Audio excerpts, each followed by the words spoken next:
এখানে যে মান্যতটা আসলে কোন জাতীয় হয়?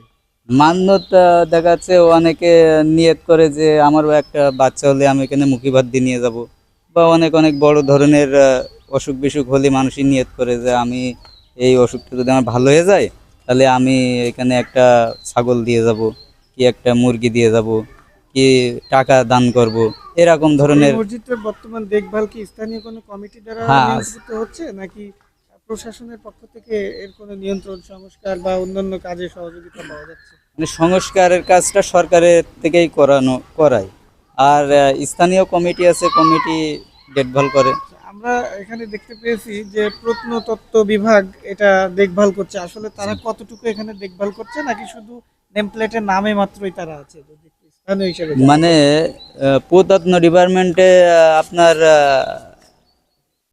মানে সীমিত কাজ, ঠিক আছে, এখানে কোনো সেভাবে সংস্কারের কাজ, আরও মসজিদ আছে, মানে এই মসজিদ বাদেও আরও 5-7টা মসজিদ আছে, সেগুলো এখনো সংস্কার হয়নি, সেগুলো সংস্কার হওয়া উচিত বা দরকার, আচ্ছা, এখানে খুবই আপনি দরকার। স্থানীয় হিসাবে আরো কি কি এই মসজিদটার উন্নয়ন হওয়া উচিত বলে মনে করেন, বা দর্শনার্থীর জন্য উপকৃত হতো, হ্যাঁ, তাদের জন্য কি কি থাকা দরকার ছিল, এটা যদি সরকারের কাছে আপনার কোনো তুলে ধরা বা চাওয়া পাওয়া।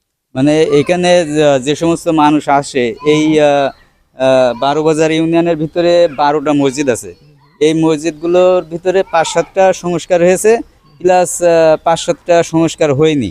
এই 5-7টা মসজিদগুলো যদি সংস্কার হয়ে কমপ্লিট করে দিয়ে এই বারোবাজারে যদি একটা পর্যটক এলাকা সরকারের মাধ্যমে যদি করে দিত, রাস্তা টাস্তাগুলো আপনার হচ্ছে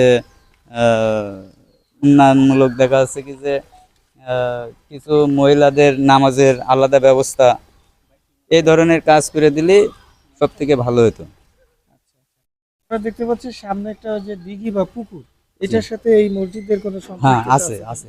মানে মসজিদও যে সময়কের, এই পুকুরও ওই সময়ের। আচ্ছা, এই পুকুর বা দিঘির কোনো আলৌকিকতা বা কোনো কিছু জানা পুকুরের যায়? নাম হচ্ছে গুড়ার পুকুর, আচ্ছা গুড়ার মসজিদ আচ্ছা আর গুড়ার পুকুর। আচ্ছা, এখানে কি বর্তমান শুধু নামাজ বা গোসল, এর বাইরে অনেকে মানুষ এখানে এসে গোসল করে, বা হচ্ছে বিশেষ কোনো নিয়ত নিয়ে আর কি? হ্যাঁ, নিয়ত নিয়ে যে আমি পুকুরে যে একটু গোসল টোসল করে হুম হুম। আপনার মসজিদে একটা নিয়ত করব, আচ্ছা আচ্ছা। এরকম নিয়ত করে।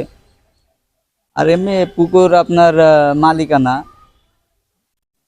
ব্যক্তি মালিকানা, তারা মাছের চাষ টাস করে, মাছের চাষ করে।